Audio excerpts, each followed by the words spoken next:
ব্রাজিলের পরবর্তী বিশ্বকাপ বাছাই পর্বের দুটি ম্যাচকে ঘিরে আবারও ব্রাজিল শিবিরে দুঃসংবাদ।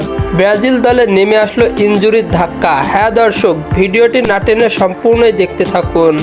জুন মাসের ফিফা আন্তর্জাতিক উইন্ডো সামনে রেখে উত্তেজনা ছড়িয়ে পড়েছে বিশ্ব ফুটবলে, কারণ দক্ষিণ আমেরিকার ফুটবল বিশ্বকাপ বাছাই পর্বের লড়াই আবারও ফিরছে মাঠে। আর এই খেলায় ব্রাজিল খেলতে নামবে দুটি শক্তিশালী প্রতিপক্ষ ইকুয়েডর ও প্যারাগুয়ের বিপক্ষে। বর্তমান দক্ষিণ আমেরিকার পয়েন্ট টেবিলে চতুর্থ স্থানে অবস্থান করছে 5 বারের বিশ্ব চ্যাম্পিয়নরা। 14 ম্যাচ শেষে তাদের সংগ্রহ 21 পয়েন্ট। সামনে রয়েছে আরও 4টি ম্যাচ। এই 4 ম্যাচে বিশ্বকাপ নিশ্চিত করতে অন্তত 2টি জয় একান্ত প্রয়োজন ব্রাজিলের জন্য।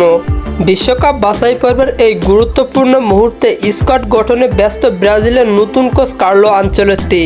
তার কাঁধে এখন শুধুই দায়িত্ব নয়, আছে বিশাল প্রত্যাশার বোঝাও। ঠিক তেমন সময়ে ব্রাজিল শিবিরে নেমে এসেছে দুঃসংবাদ। ইনজুরির থাবায় ছিটকে গেলেন উদীয়মান তরুণ তারকা এনরিক ফিলিপে। ব্রাজিল ফুটবল ফেডারেশনের সূত্রে জানা গেছে, ডান পায়ের হ্যামস্ট্রিংয়ে চোট পেয়েছে এই তরুণ। চিকিৎসকেরা নিশ্চিত করেছেন অন্তত আগামী 2 সপ্তাহ মাঠের বাইরে থাকতে হবে তাকে। ফলে ইকুয়েডর ও প্যারাগুয়ের বিপক্ষে ব্রাজিলের জার্সিতে দেখা যাবে না ফিলিপকে। তবে ব্রাজিল মানেই আতঙ্ক, ব্রাজিল মানেই বিকল্প খুঁজে নেওয়ার এক অপার ক্ষমতা। ফিলিপে না থাকলেও স্কোয়াডে সুযোগ পেতে পারেন নতুন কেউ, হয়তো যিনি নিজেকে প্রমাণ করে উঠবেন ভবিষ্যতের তারকা। তাই শেষ 4 ম্যাচে 2টি জয় নিশ্চিত করলে 6 দলের সেই বিশ্বকাপের স্বপ্নযাত্রাটা ব্রাজিলের নাম থাকবে নিশ্চিতভাবে।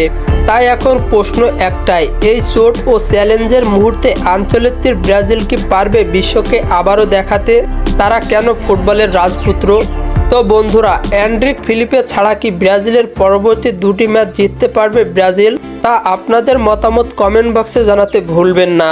আর হ্যাঁ, ফুটবলের সকল নিউজ এবং আপডেটস পেতে আমার চ্যানেলটি সাবস্ক্রাইব করে পাশেই থাকবেন। ধন্যবাদ সবাইকে।